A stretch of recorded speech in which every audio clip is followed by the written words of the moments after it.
Hello everyone and welcome back to the Daily Update on 1000 Days Challenge. These days 724, so let's get things started. Alright, so first and foremost, balance remain the same, no change in terms of equity balance. But I actually did close the trade in terms of my being stop out yesterday that I mentioned. So I will have to update in terms of my trade journal itself, so it will be negative around 100. What I mentioned, it was sort of a risky trade itself, meaning to say that even though it does meet certain criteria of it is ultimately still bearish on the daily chart. But of course, I do see a potential in terms of stronger bounce, but unfortunately it didn't take place. So therefore, I also did take a much smaller kind of position sizing instead of my full position size in that sense. All right, other than that, if you look in terms of Bitcoin itself on the daily chart, we did form a green doji like candlestick over here on the daily chart.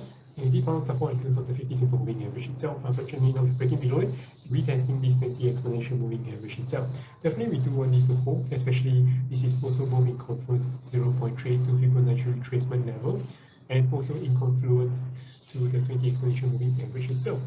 So with all these moving averages and all these dynamic forming into place, and also in terms of horizontal support level itself, I do think that we are very much likely to see at least a decent or a weak bounce at the 21.5k to 21.8k region itself. So definitely I do think that if we do break briefly below it, we could be briefly or strongly supported at least in the very short term itself in the coming few hours at a very minimum in my opinion.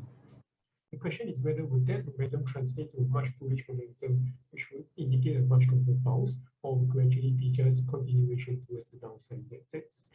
All right, but other than that, that's more or less about it. I'm not looking to enter a short if you're thinking about that. Reason being is very simple. I don't see any good short setup itself, especially I did mention in terms of my daily journal over here is the fact that we are forming somewhat like a value wave ABCDE, which is a bullish falling wedge pattern instead. This will be the ABCD, this will be the E wave itself. So that will form if it actually have a very sharp drop even towards this 21k region itself, especially in the volume spread, and then we can actually break up right above it, which would potentially be a confirmation size for break above these downslope trend line in that sense.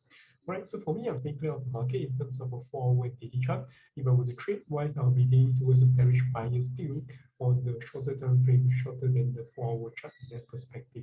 As currently we are still making lower lows and lower high, at least upon the market structure over here.